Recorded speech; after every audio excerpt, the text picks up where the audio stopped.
예, 우선 이번 그 광주 민주화운동 40주년과 한국 기독교 이런 심포지엄에 참여하게 된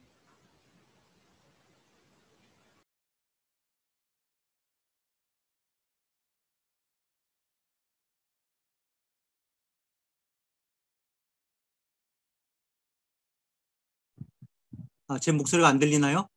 들리시죠? 예. 세계 재판이라고 이제 알려진 그 전두환 노태우 재판정 사진을 이제 소개를 했었는데 그와 동시에 이제 손을 잡은 사진이 또 하나 있었다라고 소개했죠. 바로 9년 전 민정당 정당대회에서 노태우가 대통령 후보로 선출되던 당시의 장면입니다. 근데 이 사진의 장면이 연출되던 바로 그 순간에, 바로 그 같은 시간에 성공회 대성당에서는 60 국민항쟁의 국민대회가 열고 있었습니다. 그 사진을 제가 또 이제 두 번째 페이지에 소개를 했는데요. 그것 좀 보여주시죠. 예. 이 사진이 상징하는 바가 저는 이 광주 민주화 운동을 이야기하는 데서 매우 의미가 깊다고 생각합니다. 한국교회가 70년대에도 민주화 인권 운동을 해왔지만 사실 정말 소수의 참여였죠.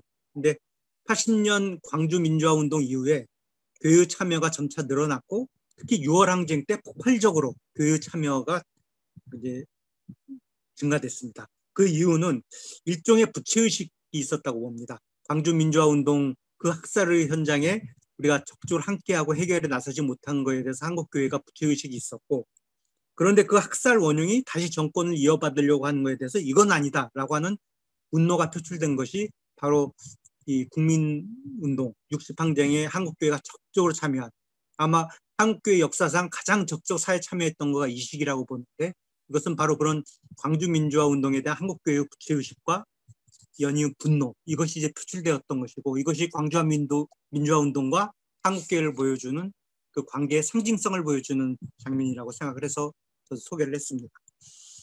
이제 발제자께서는 회복적 정의와 화해를 이제 강조해 주셨는데 저는 여기에 진실 규명이 바탕이 돼야 된다라고 하는 말씀을 드리고 싶습니다. 회복적 정의와 화해를 정의롭고 평화로운 사회를 위한 대안적인 정의 실현의 개념과 실천 전략으로 제안을 했습니다. 저도 역시 원론적으로는 여기에 동의하지만은 그러나 아직까지는 전두환 전 대통령의 광주와 민주화운동에 대해서 본인의 책임을 부정하고 있고 또 진실도 부정하고 있고 심지어 자신도 피해자라고 이야기하고 있습니다.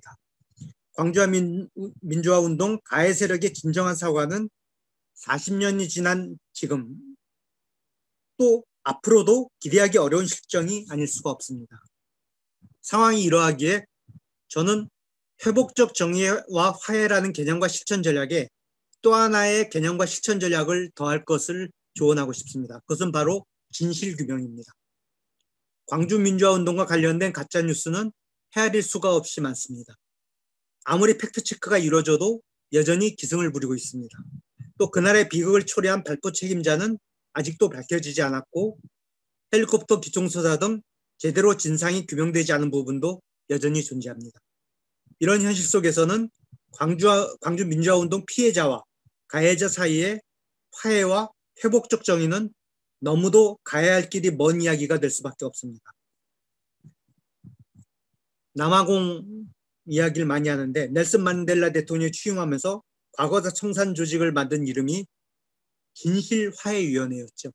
화해가 되기 위해서는 진실이 먼저 규명돼야 된다라고 하는 것입니다. 그래서 저는 회복적 정의와 화해 전폭적으로 동감하면서도 그 전제로서 바탕으로서 진실규명이 이루어져야 된다라고 하는 말씀을 드리고 싶습니다. 두 번째로는 정의와 평화의 우선순위입니다. 발제자는 평화가 정의보다 우선인 경우 또 정의가 평화보다 우선인 경우의 사례들을 이제 소개했습니다. 그러나 해방 후 한국 현대사를 보면 정의와 평화의 문제는 이렇게 획일적으로 두 진영으로 나눠서 선택된 양자택일의 문제만은 아니었습니다.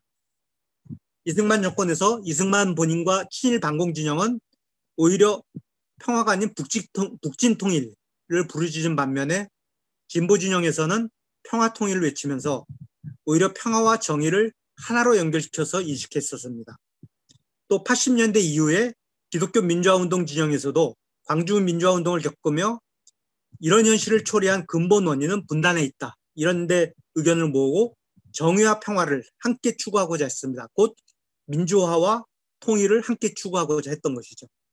이런 전제 속에서 보면 전 논찬자의 기본적인 인식에 동의하면서도 특별히 주목하는 게 발제자가 강조하는 정의의 회복에 주목하고자 합니다.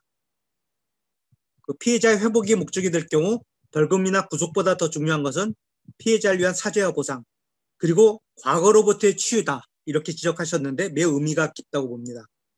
특히 과거로부터의 치유, 이것은 피해 당사자뿐만이 아니라 같은 시대를 살아오면서 그 과거로부터 함께 상처받은 우리 국민 모두에게 매우 중요하다고 생각합니다. 이것을 위해서는 정의로운 심판과 가해자 사죄, 보상뿐 아니라 진실규명, 그리고 그에 따라서 광주민주화운동이라는 사건의 역사적 성격에 대해서 사회적 국민적 합의가 반드시 이루어져야 한다고 생각합니다. 즉 국민 모두가 광주민주화운동의 진실에 공감하고 더 이상 어떤 세력도 이 같은 진실에 도전하지 못하도록 하는 국민적 법적인 공감대가 형성돼야 한다고 생각합니다. 그런 의미에서 헌법의 5.18 광주민주화운동 정신을 명문화하는 것, 또 광주민주화운동의 진실을 왜곡 표명하는 자들에 대해서는 강력한 사법적 응징을 가하는 법제화, 이런 것들이 피해자뿐 아니라 우리 국민 모두가 과거로부터 치유되기 위해서 반드시 필요한 노력이라고 봅니다. 발제작을 조금 세부적으로 아쉬운 부분도 있지만 전반적으로 아주 좋은 내용이었고, 마지막에 제기한 용서와 화해를 위한 교육의 역할에 대해서 많은 토론과 고민, 논의가 있고 실천으로 이어져야 한다고 생각합니다. 시간 관계상 이 정도로 마치겠습니다.